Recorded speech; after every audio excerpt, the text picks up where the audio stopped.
Hello বন্ধুরা, তোমরা কেমন আছো? আমি ভালো আছি, আশা করি তোমরাও ভালো আছো। আমি সকাল সকাল ঘুম থেকে উঠে স্নান করে রেডি হয়ে গেছি আমার ঘরের পুজো দিতে।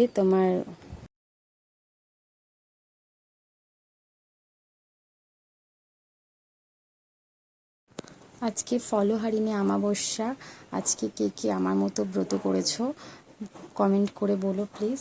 আর দেখো, সব পুজোর বাজার করে এনেছে তোমাদের দাদা, তাই আমি তোমাদের সাথে শেয়ার করছি। আমার মায়ের প্রত্যেক দিনই এক বাজার আসে, তো আমি তোমাদেরকে অল্প অল্প করে শেয়ার করব। এবার নতুন ব্লগ করছি।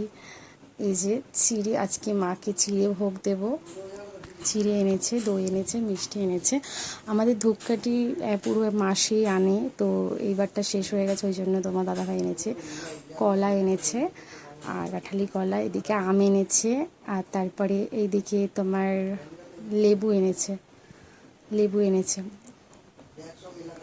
সকাল সকাল স্নান করে পুজো দিতে একটা অন্যরকম অনুভূতি হয়, আমার হয়, আমি জানি না কার হয় না হয়, কিন্তু এই যে সকাল সকাল পুজো দিচ্ছি। সব ফল এনেছে, আমি তোমাদের সাথে শেয়ার করছি। এবার ফুল তুলতে চলে যাচ্ছি, আমি গাছের ফুল তুলতে চলে যাচ্ছি সকাল সকাল। আর একটা জিনিস দেখাই তোমাদেরকে, এটা একটা কাকা এনে দিয়েছিল আমাকে, আমার কাকা এনে দিয়েছিল।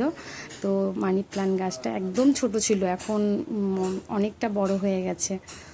আমি ঠাকুর ঘরের সামনে লাগিয়েছি গাছটা। আর এইদিকে আমার নীলকণ্ঠ গাছ পুঁতেছি আমি। তো তোমার গাছটা না, তোমার হচ্ছে পোকা ধরে যাচ্ছে, আমি কি করব বুঝতে পারছি না। কেউ যদি জেনে থাকো তাহলে কমেন্ট বক্সে এসে বলবে যে গাছে কেন, কী কারণে এত পোকা ধরে যাচ্ছে। প্রত্যেকটা গাছেই পোকা ধরে যাচ্ছে, বুঝতে পারছি না কেন। এই যে এই ফুলগুলো কিন্তু মা লক্ষ্মীর খুব পছন্দের একটা ফুল, বা প্রত্যেকটা বাড়িতে এই গাছ পোতা খুব ভালো। আমি জানি না, কিন্তু আমাকে একজন বলেছিল, তা সেই কারণে আমি পুঁতেছিলাম বাড়িতে। কিন্তু প্রচুর ফুল হয়, এই ফুলগুলো খুব সুন্দর লাগে, দেখতেও খুব সুন্দর লাগে। আশেপাশে এই যে, তারপরে এটা এনে দিয়েছি, কৃষ্ণনগর থেকে এনেছি। এই গাছটাতেও পোকা হয়ে যাচ্ছে, ফুলগুলো নষ্ট হয়ে যাচ্ছে। এরকমটা কেন হচ্ছে বুঝতে পারছি না, এরকমটা কেন হচ্ছে গাছগুলো। এই যে তারপরে এইদিকে আমি নীলকণ্ঠ গাছ পুঁতেছি, বলে না পুরো জবা গাছটা পুরো নীলকণ্ঠ গাছে পুরো ভরে গেছে। তোমার এই যে জবা হচ্ছে, এই জবাটা কৃষ্ণনগর থেকে এনেছি, এই ডালটা এনেছিলাম। তো তোমার একদম ছোট এনেছিলাম। গাছ যখন নিজের যত্ন করে পুঁতে যখন সেই গাছে ফুল হয়, সেই ফুল দিয়ে মায়ের চরণে দিই, সেটা একটা আলাদাই অনুভূতি।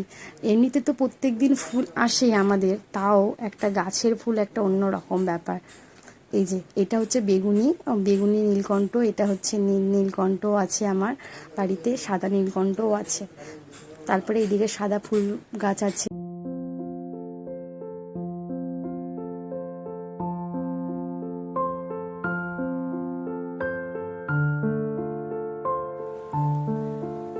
মায়ের পুজোর জন্য দূর্বা নিতে চলে এসেছি। আমাদের বাড়িতেই এক সাইডে হয়েছে, এগুলো ঘাসগুলো কাটা হয় না, এগুলো পুজোর জন্য। আর সব থেকে বড় কথা কি বলো তো, তোমার ফুল কিনে আনলেও না দূর্বাগুলো ঠিক মনের মতো পাওয়া যায় না, সেই জন্য বাড়ির থেকে তুললে একটা আলাদাই ব্যাপার লাগে। এই দূর্বাগুলো ওই জন্য আর রেখে দিয়েছি বাড়িতে এক সাইড করে। তারপরে এইদিকে আমি মায়ের ফুলের ডালাটা সাজিয়ে নিচ্ছি। এদিকে আমি, কথায় আছে জানো তো, ফলহারিণী আমাবস্যা ব্রত পালন করে যারা, তা মানে মাকে মন থেকে চায়, মন থেকে ডাকলে, মন থেকে স্মরণ করলে তুমি যা চাইবে তাই পাবে, কথায় আছে। ব্রত পালন যারা নিষ্ঠাভাবে করে তাদের কাজ আছে। কিন্তু এই ফলহারিণী পুজোতে মাকে 3টে ফল বা 5টা ফল বা 7টা ফল নিবেদন করতে হয়। আমি 3টে ফল নিবেদন করেছি, যে যেরকম ফল নিবেদন করতে পারে। কথা বলতে বলতে আমার ফুলের ডালাটাও সাজানো হয়ে গেছে প্রায়। এই দিনটিতে মা যেমন ভালো কর্মের ফল প্রদান করে থাকেন, ঠিক তেমনই ভক্তের নিষ্ঠা এবং শ্রদ্ধা ভক্তের সব খারাপ কর্মের ফল হরণ করে থাকে। এই ব্রত পালন করলে সংসারের সুখ সমৃদ্ধি বজায় থাকে, মায়ের আশীর্বাদে সবাই ভালো থাকে, সুস্থ থাকে। এই ব্রত পালন করলে অবশ্যই নিরামিষ খাওয়া উচিত। আর এদিকে আমার কথা বলতে বলতে ফুলের ডালাটা পুরো সাজানো হয়ে গেছে প্রায়। তারপরে এদিকে আচমন করার জন্য জল প্রদান করলাম।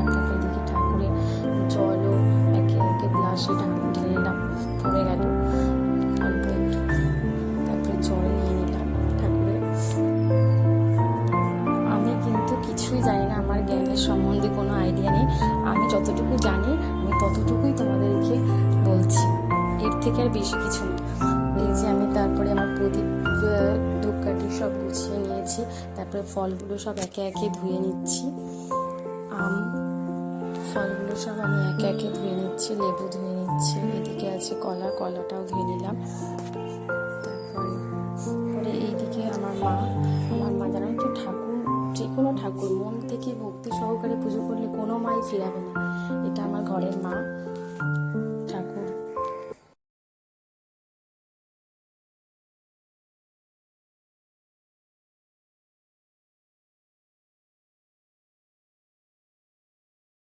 মাকে বলার আগেই মা বুঝে যায়।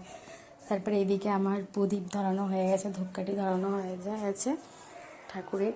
গোপালকে স্নান, এদিকে প্রদীপ ধূপকাঠি সব ধরিয়ে নিয়েছি। ধরিয়ে নিয়ে তোমার গোপালকে স্নান করানোর আগে সব ধরিয়ে নিই। তারপরে এই যে চন্দন ঘষে আচমনের জন্য।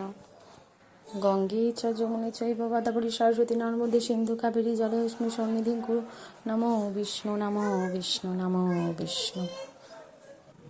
তারপরে বাঁ হাতে জল নিতে হবে, নিয়ে তারপরে আচমন তিন আঙুল দিয়ে করবে, 3বার মাথায় দেবে, মুখে দেবে, দিয়ে নমো বিষ্ণু নমো বিষ্ণু নমো বিষ্ণু বলবে, আচমন হয়ে যাবে। তারপরে আমি গোপালকে স্নান করাচ্ছি। এদিকে গোপাল সকালবেলায় ঘুম থেকে তুলে দিয়েছি। আমি ভোরে উঠেছি, সেই 5টার সময় ঘুম থেকে উঠেছি, না হলে আমার সারাদিনে আর হয় না, পুজো দিতে প্রচুর দেরি হয়ে যাবে। আমার গোপালও সকালবেলায় ঘুম থেকে উঠতে দেরি হয়ে যায়, না হলে 10টা বেজে যায়। আর আমার মেয়ে এখন ঘুমিয়ে রয়েছে। কী বলতো, সব কিছুই হচ্ছে গোপালের টান। গোপালকে ঘুম থেকে ওঠানোর পরে স্নান করিয়ে রেডি করে নিলাম। এই যে আমার গোপাল সোনা, 2 বছর আগে আমি নিজের হাতে রং করেছিলাম, তখন গোপালের চোখ মুখ ঠিক বোঝা যাচ্ছিল না, এরকমভাবে ছিল। তারপরে এই যে আমি গোপালকে মুছে নিলাম, মুছে টুছে নিচ্ছি, তাওয়াল দিয়ে একটু দোল দিচ্ছি গোপালকে। আর আমার মতো কাদের বাড়িতে গোপাল আছে কমেন্ট করবে। এটা ছোট্ট গোপাল, খুব ছোট্ট লাড্ডু গোপাল। এটা হচ্ছে ব্যাঙ্গালোর থেকে নিয়ে এসছে আমার ননদ। তোমার হচ্ছে ও ব্যাঙ্গালোর থেকে একটা না একটা ঠাকুর ঘরে দিতেই থাকে, শিব ঠাকুর রে, গোপাল রে। ও দেওয়াটাও বড় কথা না, বড় কথা হচ্ছে গোপাল আসতে চেয়েছে আমার ঘরে, গোপাল চলে এসছে। এই যে গোপালের জামাটা পরানো হয়ে গেছে লাড্ডু গোপালকে, আমার লাড্ডু গোপাল। তারপর দোলনাতে বসে পড়েছে। এই দোলনাটা ছিল এই যে বড় গোপাল আমার আগে যেটা ছিল, আর ওই যে পুচকুটা এসে জায়গা দখল করে নিয়েছে।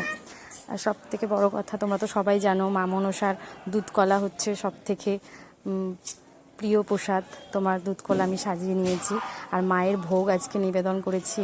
আজকে নিবেদন করেছি, চিড়ে দিয়ে ভোগ দিয়েছি মাকে। তোমাদের কার কার ভালো লাগলো সবাই কমেন্ট করে একটু জানাবে। আর আমার মতো কে কে আজকে ফলহারিণী ব্রত পালন করেছে সেটাও বলবে। তারপরে আমি মাকে নিবেদন করেছি ফল, 3টে ফল।